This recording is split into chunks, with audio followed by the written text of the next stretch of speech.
அருமையான தேவ பிள்ளைகளே, லேவியராகமம் 17:11. மாம்சத்தின் உயிர் இரத்தத்தில் இருக்கிறது. நான் அதை உங்களுக்கு பலிபீடத்தின் மேல் உங்கள் ஆத்துமாக்களுக்காக பாவ நிவர்த்தி செய்யும்படிக்கு கட்டளையிட்டேன். ஆத்துமாவிற்காக பாவ நிவர்த்தி செய்கிறது இரத்தமே. ஆத்துமாவிற்காக பாவ நிவர்த்தி செய்கிறது இரத்தமே. பாவம் நீங்கினால்தான் நாம் தேவனோடு கூட இணைந்து வாழ முடியும். அப்போ பாவம் நீக்கப்பட்டிருக்கிறதா அல்லது பாவம் இன்னும் இருக்கிறதா என்று கேட்டால், பாவம் நம்மை விட்டு நீங்கிவிட்டது. பரிகார பலியாக இயேசு வந்தபடியினால், கல்வாரியிலே ரத்தம் சிந்தி மரித்து உயிரோடு எழுந்தபடியினால் மனுக்குலத்தின் மேல் இருக்கிற பாவம் நீங்கிவிட்டது. நாம் தேவனோடு கூட இணைந்து வாழும் வாழ்க்கை தொடங்கிவிட்டது. நாம் ஆண்டவரோடு இணைந்து அன்போடு வாழும் ஒரு ஆசீர்வாதமான ஒரு வாழ்க்கை நமக்கு கொடுக்கப்பட்டிருக்கிறது. உலகத்தில் தேவன் ஒருவர் இருக்கிறார். அவர் என்னை நேசிக்கிறார்.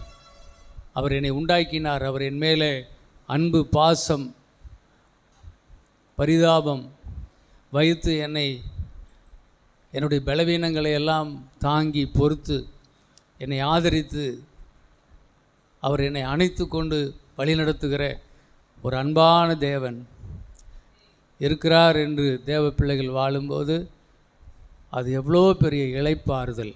ஆதரவற்ற பிள்ளைகளைப் போல இருந்த நம்மை இன்றைக்கு கர்த்தருடைய பெரிய ஆதரவுகளின் கரத்துக்குள்ளே நாம் வந்திருக்கிறோம்.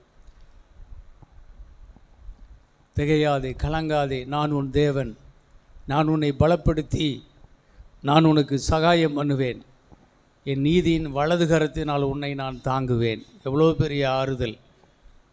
ஸ்திரீயானவள் தன் கர்ப்பத்தின் பிள்ளையை அவள் மறப்பாளோ அவள் மறந்தாலும் நான் உன்னை மறப்பதில்லை என்று நான் உனக்கு சொல்லுகிறேன். இதோ உன்னை என் உள்ளங்கையிலே வரைந்து வைத்திருக்கிறேன், உன் மதிலெல்லாம் எனக்கு முன்பாக இருக்கிறது என்று சொல்லும்போது அது எவ்வளோ பெரிய ஆறுதல். யாக்கோபே, பயப்படாதே, நான் உன்னோடு இருக்கிறேன், நான் உனக்கு துணை செய்கிறேன் என்று சொல்லும்போது அது எவ்வளோ பெரிய ஆறுதல். அவர் சொல்லுகிறார், நான் உன்னை விட்டு விலகுவதும் இல்லை, உன்னை கைவிடுவதும் இல்லை, உலகத்தின் முடிவு பரியந்தமும் நான் உன்னோடு கூடவே இருக்கிறேன். எவ்வளோ பெரிய ஆறுதல், எவ்வளோ பெரிய ஆறுதல். அருமையான தேவ பிள்ளைகளே, தேவனவர் சர்வ வல்லவர், வானத்தையும் பூமியும் படைத்தவர். அவர் நம்மேலே இரக்கம் கொண்டு அவர் நம்மை தேடி வந்து நம்மை மூடி தன்னுடைய சிறகுகளாலே மூடி நம்மை பாதுகாக்கிறார். கரிசனை உள்ளவர், கருணை உள்ளவர். ஒவ்வொரு நாளும் ஒவ்வொரு நிமிஷமும் அவர் நம்மை கண் இமை போல நம்மை பாதுகாத்து பராமரித்து வருகிறார். எல்லாம் தான் நம்ம தியானிக்க, இதையெல்லாம் தான் நினைத்து உணர்ந்து தேவனை துதிக்க தேவனுடைய சபைக்கு தேவ பிள்ளைகள் வருகிறோம். தாவீது சொல்கிறாரு, நானோ உம்முடைய ஆலயத்திலே பச்சையான ஒலிவ மரத்தை போல் இருக்கிறேன், நானோ உம்முடைய ஆலயத்தில் உம்முடைய கிருபையை நான் தியானித்து கொண்டிருக்கிறேன். எவ்வளவோ பெரிய கிருபை உள்ள தேவன் என்பதை உம்முடைய ஆலயத்தில் வந்து தான் நான் தியானித்து கொண்டிருக்கிறேன். அவரை கேள்விப்பட வேண்டும். அவரை கேள்விப்படாதவர்கள் எப்படி விசுவாசிப்பார்கள்? அவர் யார் என்று அறியாதவர்கள் எப்படி அவரிடத்தில் விசுவாசம் கொள்ள முடியும்? ஆகவே நாம் தேவனுடைய ஆலயத்துக்கு நாம் வரும்போது, நாம் தேவனை தேடி வரும்போது தேவன் தன்னை வெளிப்படுத்துகிறார். அது நமக்கு ஒரு பெரிய வெளிச்சமாக இருக்குது, ஒரு ஆசீர்வாதமாக இருக்கிறது. நம்முடைய ஆவிக்குரிய பசி தீருகிறது, ஆவிக்குரிய கண்கள் திறக்கப்பட்டு விசுவாச கண்களின் மூலமாக இதை காணுகிறோம். காணும்போது நம்முடைய உள்ளம் பரவசம் அடைகிறது, நம்முடைய முகம் பிரகாசமாகிறது. வேதம் சொல்கிறது, அவரை நோக்கி பார்த்த முகங்கள் பிரகாசம் அடைந்தன, அவைகள் வெட்கப்பட்டு போகவே இல்லை, வெட்கப்பட்டு போகவே இல்லை. வேதம் சொல்கிறது, வழியருகே நின்று பூர்வப்பாதை எது என்று கேட்டு விசாரித்து நல்ல வழி எதுவோ அதிலே நடவுங்கள் என்று கர்த்தர் சொல்லுகிறார். ஆகவே இதுதான் பூர்வ பாதை எது என்று கேட்டு அறிந்து அந்த நல்ல பாதையிலே நாம் தீவிரமாய் நடந்து போகத்தான் தேவன் தன்னுடைய திருச்சபையை நமக்கு வைத்திருக்கிறார், இந்த பீடத்தை நமக்கு வைத்திருக்கிறார். கோயில் இல்லாத இடத்துல குடியிருக்க வேண்டான்னு சொல்லுவாங்க. கடவுளோடு கூட ஐக்கியமாவதற்கு, அவரோடு கூட நெருங்கி ஜீவிப்பதற்கு தான். தேவன் இல்லாத ஒரு வாழ்க்கை நம்மால் வாழவே முடியாது.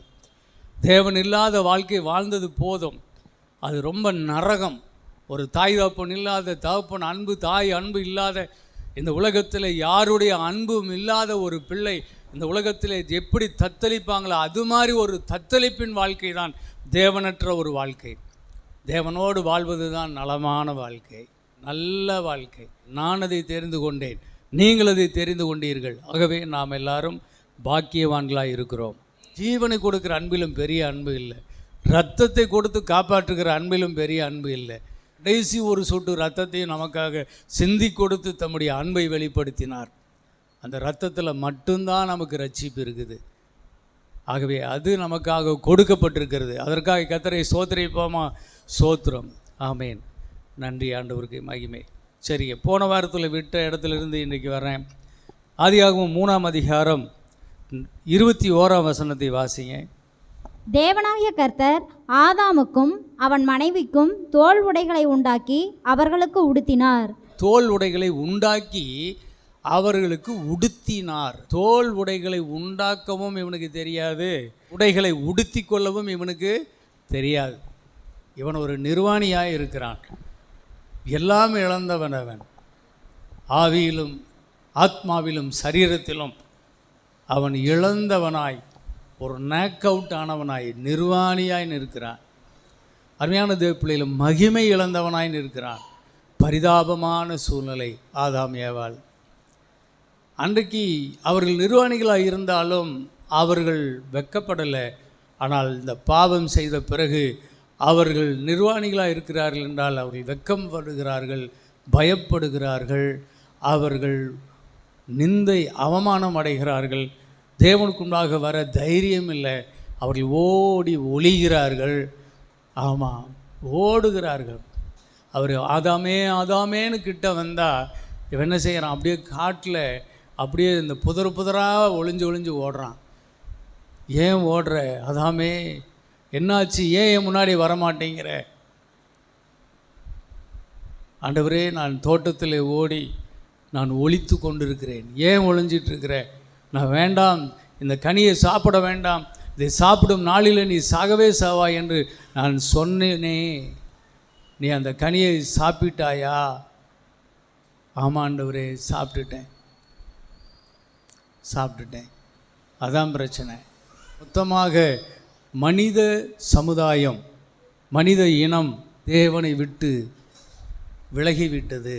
கர்த்தருடைய சமூகத்தை விட்டு, அவருடைய மகிமையை விட்டு விலகிவிட்டது. தேவன் அந்த மனிதர்களுக்கு கொடுத்திருந்த எல்லா ஆசீர்வாதத்தையும் அவர்கள் இழந்து விட்டார்கள்.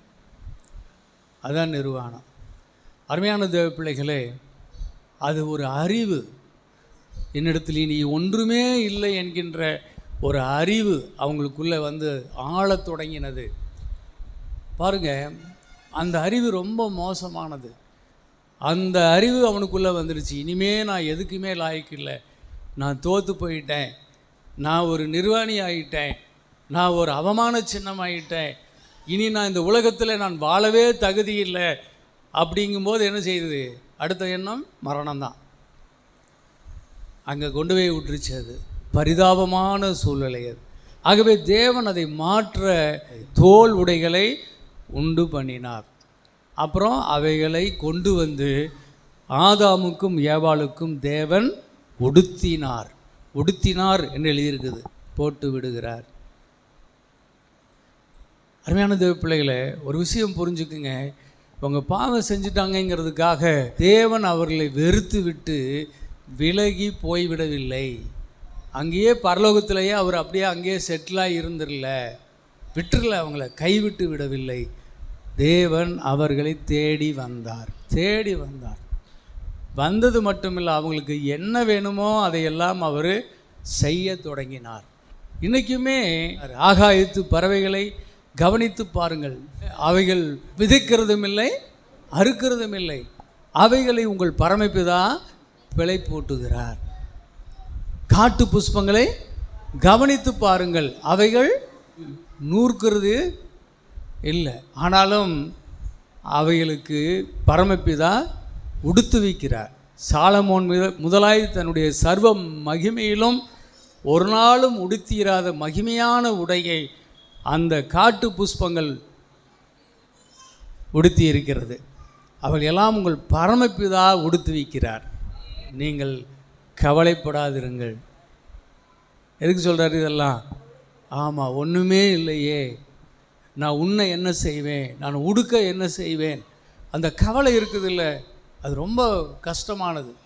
எண்ணத்தை உண்போம், எண்ணத்தை உடுப்போம் என்று உணவுக்காக நீங்கள் கவலைப்படுகிறது என்ன? உடைக்காக நீங்கள் கவலைப்படுகிறது என்ன?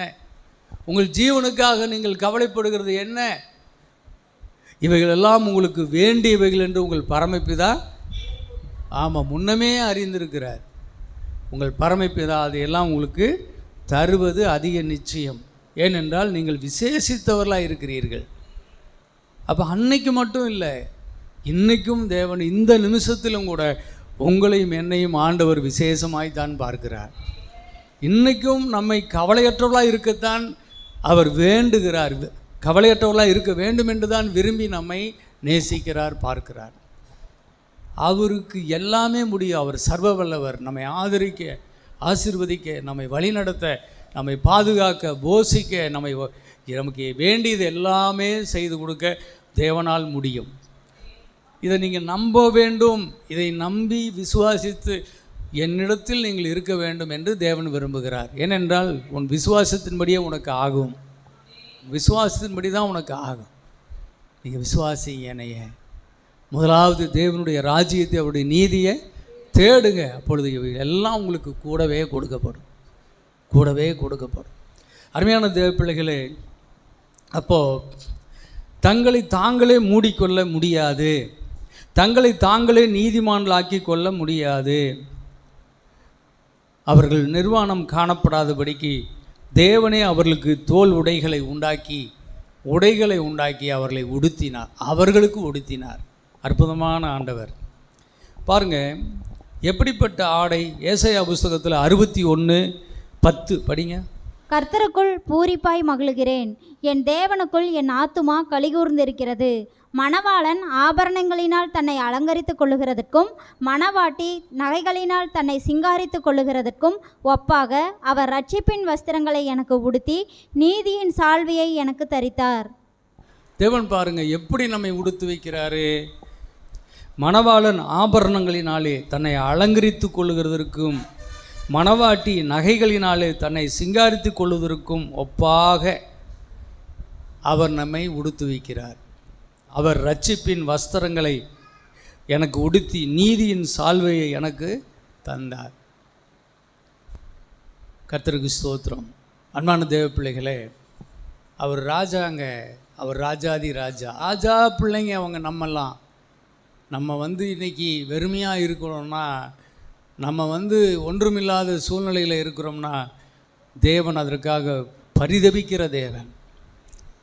ஆமாம், அவர் கொடுப்பாருங்க, சிறப்பானதை கொடுப்பார். அமெரிக்காவில் இப்போ ட்ரம்ப்பு ஜனாதிபதியாக இருக்கிறாரு. ட்ரம்ப்பினுடைய மகனை குறித்து பார்த்தேன். சின்ன வயசு பையன்தான். அவனுக்கு அவ்வளவு செல்வாக்கு. அவனுக்கு ஒரு பேலஸ்ஸு, அவனுக்கு ஒரு அழகான காரு, அவனுக்கு ஒரு ஃப்ளைட்டு, அவனை பாதுகாக்கிறதுக்கு ஃபயர் கன்னோட சோல்ஜர்ஸு, நிறைய வேலைக்காரங்க. அப்புறம் இவன் எந்த ஊர் போனாலும் முன்கூட்டியே போய் அந்த இடத்துல அவனுக்கு எல்லா வசதிகளையும் ஆயத்தம் பண்ணி கொடுத்து, அப்புறம் இவன் இந்த சோல்ஜர்ஸோடு போவான். அங்கே போய் தங்கி இவன் வரணும். எங்கே போனாலும் அவன் பாதுகாப்பாக போயிட்டு பாதுகாப்பாக வரணும். அவனுடைய வீடெல்லாம், அவனுடைய சோல்ஜர்ஸ், அவனுடைய காரு, அவனுக்கு கொடுக்கப்பட்ட ஃப்ளைட்டு எல்லாமே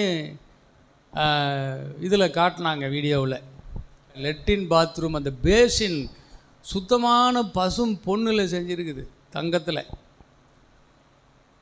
அவனுடைய அரண்மனை, அவனுடைய டைனிங் டேபிள் இதெல்லாம் சாலமோன் ராஜா காலத்தில், சாலமோன் ராஜா வீட்டில் தங்கத்தில் டம்ளர் எல்லாம் வச்சு சாப்பிட்டாருன்னு வாசிக்கிறோம். அதெல்லாம் ரொம்ப ஆச்சரியமாக இருக்குது. அதெல்லாம் அந்த காலங்க அப்படின்னு. ஆனால் இந்த காலத்துலேயும் ஒரு ட்ரம்ப்பு தன்னுடைய மகனுக்கு இவ்வளோ வசதிகளை செய்து கொடுக்கிறார். அவன் எப்போ இந்த மாதிரி ஜனாதிபதி ஆனதுக்கு பிறகு அவன் செய்யலை. அதுக்கு முன்னாடியே அவன் ஒரு பிஸ்னஸ் மேன், அவன் ஒரு வியாபாரத்தில் இருந்து அவன் கர்த்தரால் ஆசீர்வதிக்கப்பட்டு படிப்படியாய் உயர்ந்து ஒரு மாபெரும் செல்வந்தனாக தேவன் அவனை உயர்த்தி வைத்திருக்கிறார். அவனுடைய செல்வம் அளவிட முடியாததாய் மாறுது, அப்படியே பெருகுது.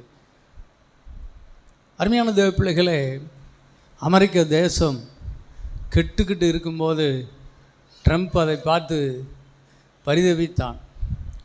அந்த தேசத்தில் நம்ம இங்கே இருக்கிற இந்தியர்களெல்லாம் அங்கே போய் நிறைய இந்து கோயில்களை கட்டி கோயில்களை எல்லாம் கும்பாபிஷேகம் பண்ணிகிட்டு இருக்கிறாங்க.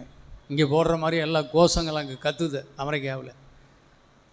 இதெல்லாம் இந்தியாவில் இருக்கிற நாமளே இதெல்லாம் கேட்கும்போது ரொம்ப சங்கடப்பட்டோம். ஏனென்றால் ஒரு காலத்தில் அங்கேருந்து தான் நமக்கெல்லாம் சுவிசேஷம் வந்துச்சு.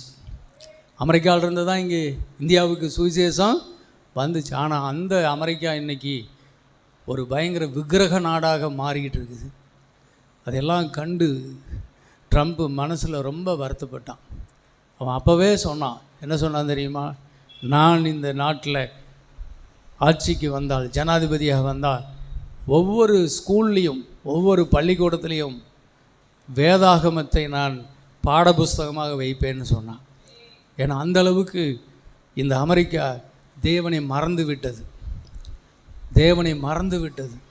ஆகவே தேவன் இந்த தேசத்தில் அவர் மீண்டும் நினைவு கூறப்பட வேண்டும். இது கிறிஸ்தவ நாடு, இங்கே கிறிஸ்து தான் மகிமைப்பட வேண்டும் அப்படின்னு அழுத்தி சொல்லிக்கிட்டே இருந்தான். அவன் ஆட்சிக்கு வரல அந்த சமயத்தில். ஆனால் சோத்திரம், அப்படி ஒரு வைராக்கியமாக இருந்தான். அந்த சமயத்தில் எலெக்ஷன் வந்துச்சு. அந்த எலெக்ஷனில் இவன் போட்டியிட்டான். கர்த்தர் இவனை கொண்டு வந்தார். அல்லேலூயா சொல்லுவோமா? கர்த்தர் இந்த ட்ரம்ப்பை ஆட்சிக்கு கொண்டு வந்தார். அருமையான தேவ பிள்ளைகளே, அந்த ட்ரம்ப்பு அவன் ஆட்சிக்கு வந்த உடனே என்ன செய்தான்? ஓரின சேர்க்கை கல்யாணத்தை நிறுத்தினான். இது சோதம் குமாரா பாவம், இது என் அமெரிக்கா தேசத்தை அழித்து விடும் என்று உடனே அதுக்கு ஒரு முற்றுப்புள்ளி போட்டான், கையெழுத்து போட்டான். இனிமேல் ஓரின சேர்க்கைக்கு கல்யாணமெல்லாம் இங்கே நடக்கவே கூடாது அப்படின்னு. அதே மாதிரி ஒவ்வொரு பள்ளிக்கூடத்திலையும் வேதாகமத்தை பாடமாக வைத்தான். ஒரு பெரிய மாற்றத்தை உண்டு பண்ணினான். நாட்டை சுத்தம் பண்ணுகிறான். பைபிளில் படித்து பாருங்கள், அப்படி தான் நாடு சுத்தம் பண்ணப்பட்டது.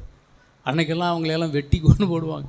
ஆனால் இன்றைக்கி அவங்களுக்கு செலவு பண்ணி கொண்டு வந்து அவன் நாட்டில் சேர்த்து விட்டு போகிறேன், நாட்டை அசுத்தம் பண்ணாதீங்கடா அப்படி. அப்போது அவன் பெரிய கோடீஸ்வரன், அவன் மகனை பாருங்கள் அப்படி வளர்க்குறான்.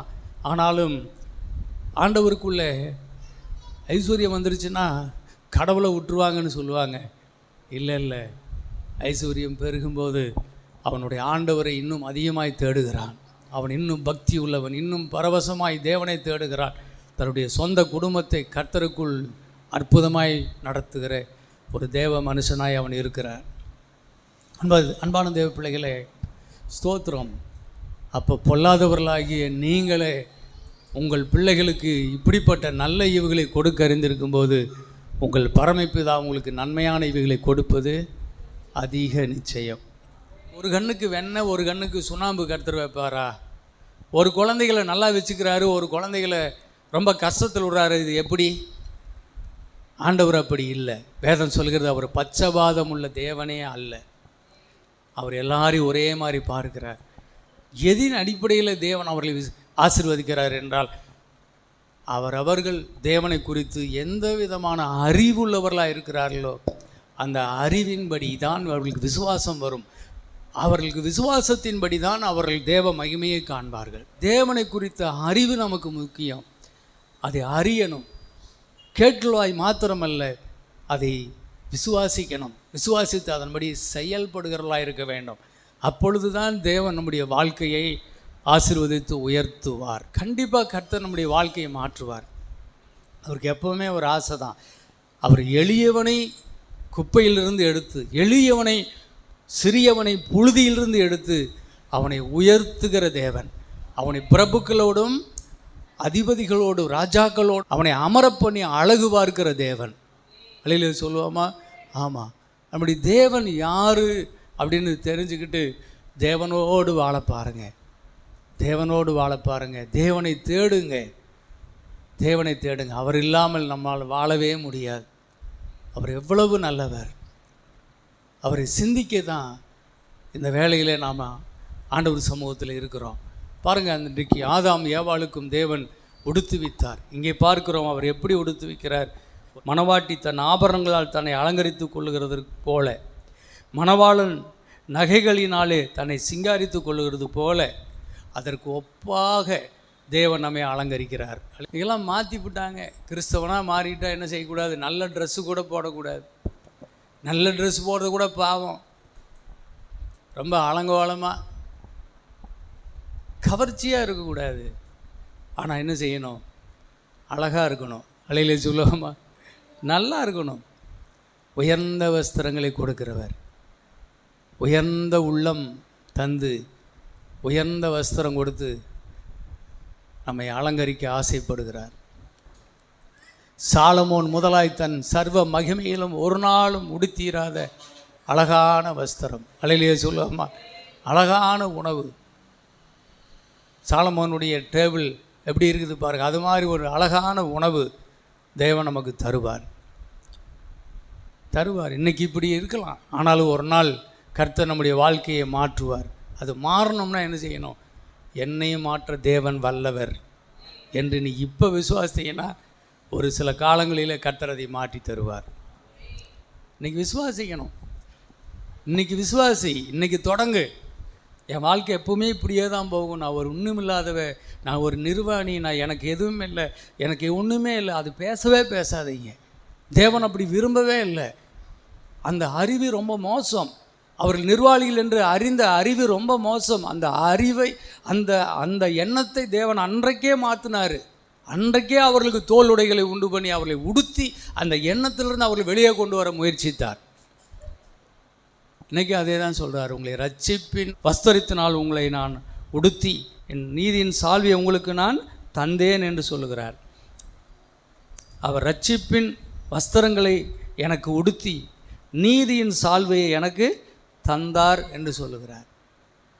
ஏசாயா புஸ்தகம் 63:1 அதை படிங்க. ஏதோமிலும் அதிலுள்ள போஸ்ரா பட்டணத்திலும் இருந்து சாயம் தீர்ந்த வஸ்திரங்களை உடையவராகவும் மகத்துவமாய் உடுத்தியிருக்கிறவராகவும் தமது மகத்தான வல்லமையிலே எழுந்தருளினவராகவும் வருகிற இவர் யார்? நீதியாய் பேசி ரட்சிக்க வல்லவராகிய நான் தானே. இது யாரை குறித்து சொல்கிறாரு? தேவனை குறித்து சொல்லப்படுகிறது. தேவன் யார் என்பது என்று சொல்லப்படுகிறது. சாயந்தீர்த்த வஸ்திரங்களை உடையவராகவும், அப்புறம் மகத்துவமாய் உடுத்தி இருக்கிறவராகவும், தமது மகத்துவமான வல்லமையிலே எழுந்தருளி இருக்கிறவராகவும் வருகிறார். 3 சொல்லுவது. சாயந்தீர்த்த வஸ்திரங்களை உடையவர், அப்புறம் மகத்துவமாய் உடுத்தி இருக்கிறவர், அப்புறம் தமது மகத்துவமான வல்லமையிலே எழுந்தருளி வருகிறவராய் இவர் யார்? யார் இவர்? இவர் தான் தேவன். இப்போ தேவன் யாருங்க? அவர் யாருங்க? அவர் ராஜாதி ராஜா. சாயந்தீர்த்த வஸ்திரம்னா என்ன அர்த்தம்? மிக அழகான கலரான வஸ்திரம். கலரான வஸ்திரம். அப்புறம் சொல்கிறார் மகத்துவமாய் உடுத்தி இருக்கிறவர் அப்படின்னு என்ன அர்த்தம்? கிராண்டாக, மிகப்பெரிய கிராண்டாக இருக்குது. அது கிராண்டாக இருக்குது. அவர் அப்படியே ட்ரெஸ்ஸை பார்த்தா அவ்வளோ ஒரு மகத்துவமான ஒரு ஆடை அணிந்தவர். தம்முடைய மகத்துவமான வல்லமை அது நமக்கு தெரியும். அதை நம்ம அடிக்கடி பிரசங்கம் பண்ணிட்டு தான் இருக்கிறோம். தேவன் வானத்திலும் பூமியிலும் மகத்துவமான வல்லமை, அவருடைய வலதுகரம், அதெல்லாம் நம்ம பார்த்துட்டு தான் இருக்கிறோம். ஆனால் இதை நம்ம பார்த்துருக்க மாட்டோம். அவர் சாயந்தீர்த்த வஸ்திரத்தை உடையவர், அவர் மகத்துவமாய் உடை உடுத்தி வருகிறவர். இன்றைக்கி நம்ம ஆண்டவரை எப்படி பார்க்குறோம்? ஏதோ பரிதாபமாக, ஏதோ ஒரு ஏழை கோலத்தில் வஸ்திரம் இல்லாதவராய் ரொம்ப கஷ்டப்பட்டு ஜீவிக்கிறவரை போல் நம்ம நினச்சிட்டு இருக்கிறோம். அவருக்கே உடை இல்லை. அவர் எப்படி எனக்கு என்ன தருவார்? அவர் ஒரு நாள் ஒரு பிரதர்கிட்ட சொல்கிறார், தேவன் நமக்கு தருவாருங்க பிரதர்னு சொன்ன. அவருக்கே காசு இல்லை. ஒரு தூண்டி போட்டு மீனை பிடிச்சிட்டு வந்து மீன் வாயிலிருந்து காசு எடுத்து வரி கட்டினார். அவருக்கே காசு இல்லை. அவர் எப்படி பாஸ்டர் நமக்கு தருவார்?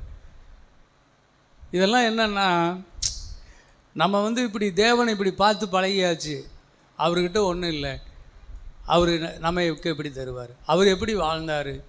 ஏதோ ஒரு அங்கி போட்டு அப்படியே ஒரு பரிதாபமாக ஜீவிச்சிருக்கிறாரு. நமக்கு அப்படி தான். அவர் கல்யாணம் இல்லாமல் வாழ்ந்தார், நம்மையும் அப்படி தான் வச்சுக்குவார். ஏங்க, அவர் வந்தது பாடுபட்டு மரிக்கிறதுக்காக உலகத்தில் வந்தார். உன்ன மாதிரி என்ன மாதிரி வாடுறதுக்காக வந்தார். நீயும் நாள் இந்த உலகத்தில் வாழ பிறந்தவர்கள். ஆனால் இயேசுவோ நமக்காக மரிக்க பிறந்தவர். அவர் கல்யாணம் பண்ணல, நானும் கல்யாணம் பண்ண மாட்டேன். அவர் ட்ரெஸ்ஸு ஒழுங்காக பண்ணல, நானும் ஒழுங்காக பண்ணல. அவர் ஏழையாக வந்தார், நானும் ஏழையாக வாழ்வேன். ஏழை கன்னிமரியாள் ஏழை மகள், அவ்வளோ வீட்டில் இருந்தார். அது மாதிரி நானும் ஏழையாக இருப்பேன். இல்லைங்க, அவர் தரித்திரமாக இருந்தார், நானும் தரித்திரமாக இருப்பேன். இல்லைங்க, இப்படி நினைக்கவே கூடாது. வேதம் சொல்கிறது, அவர் ஐஸ்வர்யமுள்ள கடவுள், ஐஸ்வர்யமுள்ளவராக இருந்தும் நம்மை ஐஸ்வர்யவான்கள் ஆக்குவதற்காகத்தான் அவர் ஏழையாய் பிறந்தார், தரித்திரமாய் வந்தார். முதல்ல அவர் இங்கே ஏழையாய் வந்தார்னு நினைக்கிறத விட அவர் முதல்ல ஐஸ்வர்யவானாக இருந்தார். என்ன காரணம்? என்ன ஐஸ்வர்யவான் ஆக்குவதற்காகத்தான். ஆமாம், என்ன காரணம்? இன்றைக்கி நல்ல ட்ரெஸ் இல்லாமல் பூமியில் அவர் வந்தாருன்னா அவர் என்னை நல்ல கிராண்டாக உடுத்து வைக்க தான் அவர் இங்கே பூமியில் அப்படி வந்தார். மகத்துவமாய் நம்மை உடுத்து வைப்பார். நல்ல அழகான ட்ரெஸ் உடுத்த தேவன் நமக்கு கிருபை செய்வார். நம்முடைய பிளட்டில் அந்த மாதிரி ஒரு எண்ணம் இருந்துச்சுங்க. ராஜாங்க, அவன் ராணிங்க. ஆதாம் ஏவாள் ராஜா ராணிங்க இந்த பூமிக்கு. அவங்களுக்கு தாங்க இந்த பூமியை உரிமையாக கொடுத்தாரு. வெள்ளியும் பொண்ணும் எல்லா ரத்தனங்கள் வைரங்கள் வைடூரியங்கள் அத்தனைக்குமே எஜமானுங்க அவன். இந்த பிசாசு அவனை ஒன்றும் இல்லாமல் பண்ணி அவனுக்குள்ளே இருக்கிற ரத்தத்தையே பாவரத்தமாக்கி ஏழையாக்கி விட்டுட்டான், நிர்வாணியாக்கிட்டான். எண்ணங்கள் கெட்டு போச்சுங்க. எண்ணத்தில் விலங்கு போட்டு விட்டான். இன்றைக்கி என்ன சொன்னாலும் தேவ பிள்ளைகள் எழும்ப முடியல. ரத்தம் ரொம்ப முக்கியம். நீ யாருடைய ரத்தம்? நீ ஏன் தேவன் தன்னுடைய சொந்த ரத்தத்தை கொடுத்தார் என்றால், தேவனுடைய ரத்தத்தால் நீ உருவாக்கப்பட்டாய். ஆகவே தேவ ரத்தம் உன்னை சுத்தம் பண்ணுது. தேவ ரத்தம் உன்னை மீண்டும் தேவகுமாரர்களாக தேவகுமார்த்திகளாக மாற்றுகிறது. அதை நீங்கள் நினைக்கணும். ரத்தம் ரத்தம் ரத்தம்னா ரத்தத்துக்கு எண்ணத்துக்கு இதெல்லாம் இதையே போட்டுக்கிட்டு இருக்கிறாரு பாஸ்டரு, போர் அடிக்குது அப்படி யோசிச்சிடக்கூடாது. விஜய் டிவியில் இது பார்த்துட்டு இருந்தேன். அதில் ஒரு பையன், அவனை பார்த்தா அவ்வளோ ஒன்றும் நல்ல நேர்த்தியான பையன் இல்லை. ஆனால் அவன் ட்ரெஸ்ஸு கூட நல்லா இல்லை. ஆனால் அவனுக்குள்ளே இப்படிங்கிறான். அப்படி நடக்க சொன்னால் கூட என்ன செய்கிறான், இப்படி நஞ்சை நம்பத்திக்கிட்டு இப்படி வேட்டி இப்படி தூக்கி வச்சுக்கிட்டு நடக்கிறான். கொஞ்சம் கூட வெக்கப்படல. இப்படி நடக்கிறான், இப்படி நடக்கிறான். ஏன்டா தம்பி இப்படி பண்ணுறேன்னா, நான் ராஜ பரம்பரை, நான் ஆண்ட பரம்பரை அப்படிங்கிறான். யாரா சொன்னா? நாங்கள் ஆண்ட பரம்பரை, எங்கள் முன்னோர்கள் ஆண்டாங்க, இந்த பூமியை ஆண்டாங்க, அந்த ஆண்ட பரம்பரையுடைய ரத்தம், என் ரத்தம் அப்படி பண்ணுது அப்படிங்கிறான். ராஜாக்களாக இருந்தவங்க அப்படி இப்படின்னு ஏற்றி விட்டுட்டான். அவன் ஒன்றுமே இல்லை. ஒருவனை ஏற்றி வச்சு ஒருத்தனை தாழ்த்தி வச்சும் நீ அவனை மிதிக்கிறவன், நீ அவனை கொல்லுகிறவன் அப்படிங்கிறத சொல்லி வைக்கிறான். அதனால் அவனுக்கு அந்த எண்ணமே கெட்டு போன எண்ணம். அவனை ஒவ்வொரு யாரை பார்த்தாலும் என்ன செய்கிறதா இருக்குது, அப்படி கேவலமாக பார்த்துட்டு போயிட்டு வந்துட்டுருக்கிறான். வீர பரம்பரைன்னு அந்த எண்ணம் வந்துச்சுன்னா என் ரத்தம் அப்படியே வேகமாக ஓடுதுங்கிறேன். மத வெறி ஏற்றி விட்டால் ஏறிக்குது, ஜாதி வெறி ஏற்றி விட்டால் ஏறிக்குது, பிசாசு ஏற்றி விட்டு அவனை வேறு வழியில் ட்விஸ்ட் பண்ணிகிட்டு இருக்கிறான். ஒரு தீவிரவாத வெறி ஒருத்தனுக்குள்ளே ஏற்றி விட்டால் தீவிரவாத வெறி ஆடுறான்ல. ஆனால் நான் உண்மையை சொல்லிகிட்டு இருக்கிறேன், நீங்கள் தேவனுடைய பிள்ளைகள், நீங்கள் தேவனுடைய ரத்தம் என்று சொல்லிகிட்டு இருக்கிறேன். ஆண்டவர் சொல்ல, இழந்து போனதை தேடவும் ரட்சிக்கவுமே அவர் உலகத்தில் வந்தார். நீங்கள் என்ன இழந்துட்டீங்க? நீங்கள் தேவனை இழந்துட்டீங்க. தேவனுடைய ரத்தத்தை, அவருடைய வல்லமை, அவருடைய மகத்துவத்தை, அவருடைய பராக்கிரமத்தை நீங்கள் இழந்துட்டீங்க. அதெல்லாம் உங்களுடைய பிளட்டில் இருந்துச்சு. நீங்கள் ஆளுமையை இழந்துட்டீங்க. நீங்கள் தேவனுடைய தற்சொரூபமாக இருந்தவங்க, தேவனுடைய சாயல் ரூபம். இந்த உலகத்தில் தேவனுடைய பிள்ளைகளாக நீங்கள் நடக்கிறவர்களாக இருக்க வேண்டும். உங்களை யார் மாற்றினா? நீ வேண்டாம் என்று சொன்ன கனியை புசித்தாயா? ஏன் செய்த? யார் உன்னை அப்படி சாப்பிட வச்சான்? யார் உன்னை அப்படி சாப்பிட வச்சான்? உன் எதிரி யார்? நீ எதிரிகிட்டிருந்து நீ வெளியே வர வேண்டும். உன்னை வீழ்த்தினவனிகிட்டிருந்து வெளியே வரணும். அதற்கான வேலையை நானே செய்கிறேன் என்று இயேசுவே மனித உருவில் வந்து மனிதனாக போய் பிசாசை வீழ்த்தி வெளியே வந்தார். எதுக்கு தெரியுமா? மனுஷன்தான் பிசாசை ஜெயிக்கணும். ஏன்னா மனுஷன்தான் பிசாசுகிட்ட தோத்தான். மனிதனாக நின்று நீ உலகத்தில் வெற்றி காண வேண்டும். அலையிலே சொல்லுவோமா, வெற்றி காண வேண்டும். ஒரு விஷயத்தை புரிஞ்சுக்குங்க. உள்ளவன் எவனோ அவனுக்கு கொடுக்கப்படும், இல்லாதவனுக்கு உள்ளதும் எடுக்கப்படும். என்ன உள்ளது? நீ யார் என்ற அறிவு உள்ளவன், நீ தேவனுடைய பிள்ளை, தேவனுடைய இரத்தம், நீ தேவனுடைய ஆளுமை உள்ளவன், நீ பிசாசை கீழ்ப்படுத்துகிறவன், நீ பிசாசின் கரத்திலிருந்து எல்லாத்தையும் பிடுங்கி எடுக்கக்கூடியவன், நீ பிசாசை நீ துரத்தி அடிக்கிறவன், அவனுக்கு கீழ்ப்படுகிறவன் அல்ல, தேவனுக்கு கீழ்ப்படிந்த பிசாசுக்கு எதிர்த்து நின்று அவனை துரத்தி அடிக்கிறவன், நீ ஜெயிக்கிறவன் என்பதை நீ உணர்ற வரைக்கும் அது உனக்கு உள்ளே வந்தால் தான் நீ உள்ளவனாய் மாறுவாய். எல்லாம் வரும் உனக்கு, எல்லாமே வரும் உனக்கு. சபையானது கிறிஸ்து சபைக்கு தலையாக இருக்கிறார். எல்லாவற்றையும் எல்லாவற்றாலும் நிரப்புகிற நிறைவாகிய சபை. சபை சபை என்ன? சரீரம். இங்கே எல்லாத்தையும் நிரப்புவார் கர்த்தர். இங்கே என்ன வரணும்? கிறிஸ்துவின் சிந்தை உனக்குள்ளே வரணும். கிறிஸ்துவின் சிந்தை. உன் சிந்தை வரக்கூடாது. உன் சிந்தையை தூக்கி போட்டுட்டு கிறிஸ்துவின் சிந்தை உனக்குள்ளே வந்தால் கிறிஸ்துவை போல நீ மாறி கிறிஸ்துவை பிரதிபலிப்பாய். ஆமாம், வேதம் சொல்லுகிறது எல்லாம் கிறிஸ்துவினுடையது, கிறிஸ்து உங்களுடையவர். நீ தோத்துட்ட, ஆதாம் தோத்துட்டான், என் ஆதி தாய் தகப்பன் தோத்துட்டாங்க. ஆனால் 2ஆம் ஆதாமாகிய கிறிஸ்து வந்து எல்லாவற்றையும் ஜெயித்துட்டார். அவர் ஜெயித்து எடுத்தவர், எல்லாவற்றையும் அவர் வந்து உடையவராக இருக்கிறார். இப்போ நீயும் நானும் என்ன ஆகணும் என்றால் அவரையே எடுத்துக்கொள்ள வேண்டும். கிறிஸ்துவை எடுத்துக்கொள்ளணும். கிறிஸ்துவை தரித்து கொள்ளுங்கள். கிறிஸ்துவினுடையவர்கள் கிறிஸ்துவை தரித்து கொண்டிருக்கிறார்கள். அவரையே நாம் வஸ்திரமாக மூடிக்கொண்டிருக்கிறோம். ஆகவே அவருடைய நிறைவு, நாம் நிர்வாணிகள் அல்ல, அவரையே நிறைத்து கொண்டு இருக்கிறோம். ஆகவே நிறைவுள்ள ஒரு மனிதர்கள் என்று நாம் நினைக்கணும். அது ஜெபத்தில் வந்து என்னங்கய்யா பண்ணுறது, அங்கே போய் கொஞ்சம் கண்ணீர் விட்டாதான் கொஞ்சம் நிம்மதியாக இருக்குது. நான் அதுக்கு வேண்டான்னு சொல்லலை, கண்ணீர் விடுங்க. ஆனால் அதே சமயத்தில் அடுத்தது அங்கேருந்து எழும்பி வரும்போது தேவ பலனை பெற்றுக்கொண்டு வெளியே வாங்க. நம்ம குரூப்பில் ஒரு சம்பவம் போட்டிருப்பேன். ஒரு தகப்பன் தன் பிள்ளைக்கு சோறு ஊட்டுறா. அந்த பொண்ணு வேண்டவே வேண்டாங்கும். அவள் என்ன செய்வார்? அப்பா நான் கொஞ்சம் உனக்கு ஊட்டுறேன், நீ வாயில் வாங்கிக்கோ, பிடிச்சிருந்தா சாப்பிடு, இல்லைன்னா விட்டுரு அப்படின்னு சொன்னோன்னே சரிப்பா அப்படின்னு கொஞ்சம் பிடிச்சிருக்குதான்னு நாக்கில் வச்சு பார்ப்பாங்க. அப்புறம் பிடிச்சிருக்குது, அப்புறம் விருப்பப்பட்டு சாப்பிடும். ஸ்கூலுக்கு அனுப்பும்போது அதான் சொல்லுவார், நான் உன்னை ஸ்கூலில் அனுப்புகிறேன், உனக்கு பிடிச்சிருந்தா நீ அங்கே படி, பிடிக்கலன்னா அப்பா இருக்கிறேன், வீட்டில் தான் இருப்பேன், நீ சொல்லு உடனே வந்துடுறேன் நான், நீ வந்துடு, அப்பா கிட்ட வந்துடு, என்ன அப்படி தான். அதே மாதிரி பெருசான உடனே கல்யாணம் பண்ணி கொடுத்த போது அதான், உன்னை கல்யாணம் பண்ணி கொடுக்குறேன், நீ போ, அங்கே பிடிச்சிருந்தா நீ வாழு, இல்லைன்னா அப்பா இருக்கிறேன், அப்பாட்ட வந்துடு. அப்பா அது மாதிரி தான் தேவன் நம்முடைய பிரயோஜனமானதை நமக்கு, நம்ம எதுக்கு நம்ம தெரிந்தெடுத்து சாப்பிடக்கூட நமக்கு தெரியல. நம்ம பிள்ளைகளுக்கு சோறு ஊட்டும்போது அவங்க ஏற்றுக்கொள்ளலை. அப்போ என்ன செய்கிறான்? ஐயோ இவ்வளவு நல்லா கஷ்டப்பட்டு பிள்ளைகளுக்கு சோறு செஞ்சு கொடுக்கும்போது அவங்க அது கொஞ்சம் கூட வாயில் வாங்கிக்கும்போது என்ன செய்ய வேண்டியது? கோபம் வருது, 2 நாள் அப்போ வேண்டியதாக இருக்குது.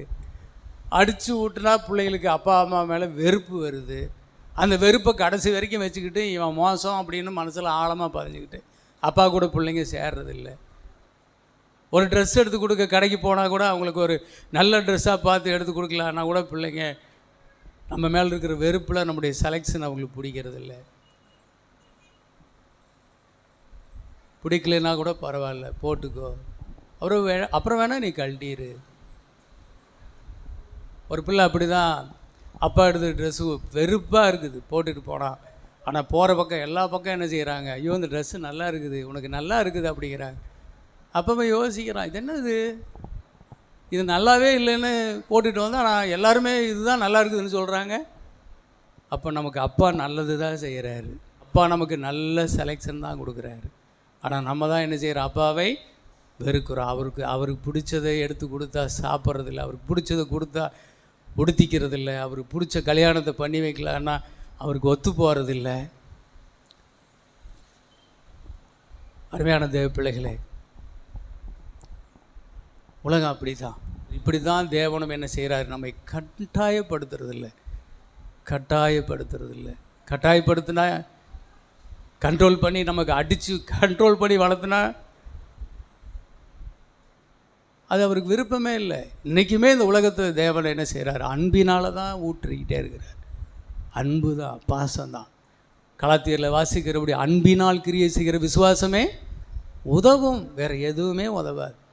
நீ கூட ஆண்டவரிடத்தில் நீ வர்றது, இங்கே ஓடி வர்றையில் வர்றது, சேவிக்கிறது, பைபிள் எடுத்து படிக்கிறது, ஜெபிக்கிறது, விசுவாச வாழ்க்கை வாழ்கிறது, பாவத்துக்கு விலகிறது, இதெல்லாம் எதினால் இருக்க வேண்டும் என்றால் அவருடைய அன்பினால். அவர் என்னை நேசிக்கிறார், எவ்வளோ அன்பு வச்சிருக்கிறார். அந்த ஆண்டவருக்கு நான் துரோகம் பண்ண மாட்டேன். அந்த ஆண்டவருக்கு நான் என்ன செய்ய மாட்டேன், துரோகம் பண்ண மாட்டேன். அப்படிப்பட்ட ஒரு அன்பு தான் இன்றைக்கி. ஆனால் பழைய ஏற்பாடெல்லாம் அப்படி கிடையாது, பழைய உடன்படிக்கையெல்லாம் அப்படி கிடையாது. நீ பாவம் செஞ்சீங்கன்னா பாவம் செய்கிற ஆத்துமா சாகும். அப்போ அன்னைக்கெல்லாம் ஒருத்தன் பரிசுத்தமாக ஜீவிச்சான்னா எதுக்காக ஜீவிச்சான், பாவம் செஞ்சால் கொன்னுருவாங்கடா, கல் வச்சு கொன்னுருவாங்க, கல்லறிஞ்சே கொன்றுருவாங்க, வெட்டி கொன்றுருவாங்க, கண்ணுக்கு கண் பல்லுக்கு பல் போட்டு தள்ளிடுவாங்க. ஆனால் இங்கே புதிய ஏற்பாட்டில் என்ன செய்கிறாரு, தேவன் அன்பைத்தான் காட்டிக்கொண்டே இருக்கிறார். அப்படி அன்பு உன்னை என்ன செய்து ஆள வேண்டும், அன்பின் கயிறு உன்னை கட்டி இழுக்க வேண்டும். ஆமாம், இது ஒரு பூ விலங்கு. ஒரு விலங்கு போட்டு அன்னைக்கெல்லாம் சங்கிலி போட்டு அந்த இடத்துக்கு போகாத, அதை பார்க்காதன்னு இழுத்து வச்சாங்க. ஆனால் இங்கே அப்படி இல்லை. ஒரு பூ விலங்கு ஒரு பூ மாலையை கட்டி என்ன செய்கிறாங்க, இந்த கோட்டை தாண்டாத, இல்லை இந்த கையை அவுத்துக்காத, அப்படியே இருக்கிறான். ஏன்னா இது அன்பினால் போடப்பட்டது. அல்லையிலே சொல்லுவோமா, ஆமேன். அப்படி அன்பாக தேவன் இன்றைக்கு நம்மை வழி நடத்தி கொண்டிருக்கிறார். அப்படி இருக்கிறது தான் உண்மையான பக்தியாக இருக்குது. இன்றைக்கும் தேவ சபையில் நியாயபுரமான போதகர்களாக இருந்து என்ன செய்கிறாங்க, மக்களை கடினமாக நடத்துகிறாங்க. தேவனை அன்புள்ள கடவுளாகவே காட்டுறதில்லை. அவங்க என்ன செய்கிறாங்க, மாய்மாலம், வேஷம், நகையெல்லாம் கட்டிடுவாங்க, வெள்ளை சேலை கட்டிக்குவாங்க. உள்ளமோ மகா கேடு உள்ளதாக இருக்கும். அவங்ககிட்ட இருக்கிற பொய்யும் பித்தலாட்டமும் மக்கள் மேலே இருக்கிற எரிச்சலும் பொறாமையும் பயங்கரமாக இருக்கும். உள்ளந்திருந்த அதுக்கு வெள்ளையடிக்கப்பட்ட கல்லறையே என்று சொல்லுகிறார். இங்கே உள்ளம் மாறுனா போதுங்க. உள்ளத்தை ஒரு பிசாசினுடைய கோயிலாக வச்சுக்கிட்டு உடையில மட்டும் மாறிக்கிறது, கையில் பைபிள் எடுத்துக்கிறது, எல்லாமே பண்ணிக்கிறது. ஒரு ஈவு இல்லை, ஒரு இரக்கம் இல்லை, ஒரு அன்பு இல்லை, ஒரு சொந்த குடும்பத்திலேயே எல்லாருக்கு மேலேயும் கசப்பு வெறுப்பு. உள்ளம் திருந்தனுங்க. வேதம் சொல்லுகிறது, இருதயத்தில் விருத்த சேதனம் உள்ளவர்களாக இருங்க. இருதயமே மகா திருக்குள்ளதும் கேடுள்ளதுமாக இருக்குது. இருதயத்தை பரிசுத்தப்படுத்துங்கள் அப்படிங்கிறார். உள்ளம் மாற வேண்டும். உண்மையான அன்பு உள்ள தேவ பிள்ளைகளாக நீங்களும் நானும் மாற வேண்டும். தேவன் நம்மை அழகாக உடுத்துவிக்கிற தேவன், நமக்கு வேண்டியதெல்லாம் செய்யக்கூடிய தேவன், பராமரிக்கிற தேவன். ஒரு பிள்ளை ஒரு அப்பா கிட்ட, அப்பா சொல்லுமா, வீட்டுக்கு வந்துட்டா, தயங்கி உட்கார்றா. என்னம்மா, நான் கொஞ்சம் மேலே சாஞ்சுக்கிட்டு வாப்பா. சரி, சாய விட்டா அப்படியே அழுகிற. ஏசாமி அழுகிற. புள்ள அழுகும்போது அப்பாவுக்கு புரிஞ்சு போச்சு, புள்ள ஏதோ ரொம்ப கஷ்டப்படுது, ரொம்ப மனசளவில் பாதிக்கப்பட்டிருக்குது. நல்லா சாஞ்சுக்குமா. அப்பா ரொம்ப அரவணைச்சு கொடுக்குறார். எனக்கு வேண்டியதெல்லாம் பார்த்து செஞ்சு கொடுக்குற. ஆனால் இப்படி ரொம்ப கஷ்டமாக இருக்குதுப்பா. ஆற்றி தேற்றுறார், தைரியப்படுத்துகிறார். நான் இருக்கிறேம்மா, நான் இருக்கிறேன், பயப்படாது, நான் உன்னை ஆதரிப்பேன், உன்னை பெற்றுட்டேன்ல, உனக்கு வேண்டியதெல்லாம் செய்வேன், என் மேலே சாஞ்சுக்கோ, என்னுடைய மடியில் படுத்துக்கோ. அப்பா அரவணைக்கும் போது அப்படி ஒரு ஆறுதல் கிடைக்கிது. அல்லையிலே சொல்லுவோமா? ஆமாம். இது எதுக்கு சொல்கிறேன் தெரியுமா? சில பிள்ளைகள் அப்பாவுடைய அன்பை விட்டு போய் அப்பாவுக்கு தெரியாமல் சில தவறுகள் செஞ்சிட்டா கூட அப்பா வெறுக்கிறது இல்லை. அப்பா அந்த உள்ளத்தின் காயத்தையும் ஆற்றுவதற்காக அப்பா இருக்கிறார். உன்னை போஷிக்க, பாதுகாக்க, பராமரிக்க.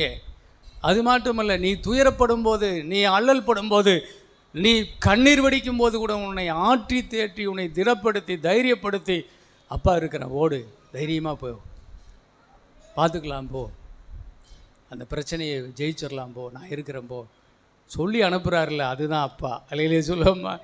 அதுதான் அப்பா. அதனால தான் சொல்கிறார் ஆண்டவர், நான் இருக்கிறேன், நீ பயப்படாத, நான் இருக்கிறேன். ஸ்திரீயானவள் தேவன் என்னை மறந்தார் என்று சொல்லுகிறார்.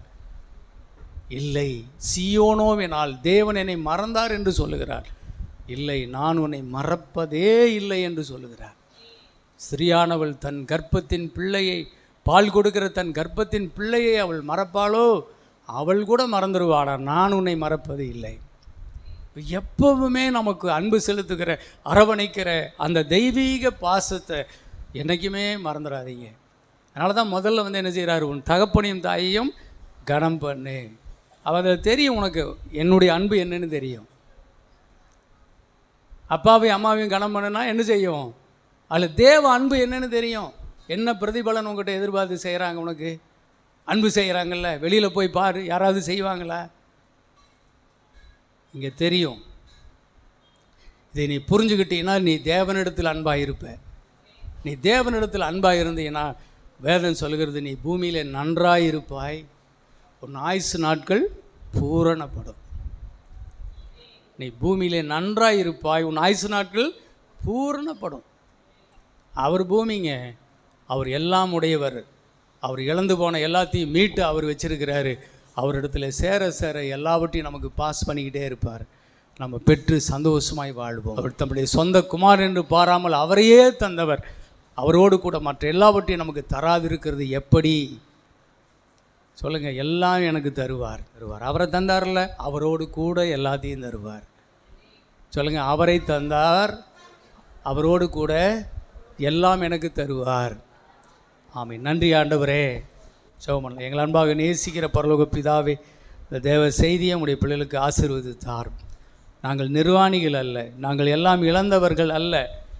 எங்கள் தேவன் எங்களுக்காக ஆதாம் ஏவாளை உடுத்துவித்த தேவன். இன்றைக்கி புதிய ஏற்பாட்டின் புதிய உடன்படிக்கையின்படி கிறிஸ்து பஸ்கா இயேசு அவரையே எங்களுக்கு கொடுத்து, அவரையே எங்களுக்கு உடையாக கொடுத்தீங்க.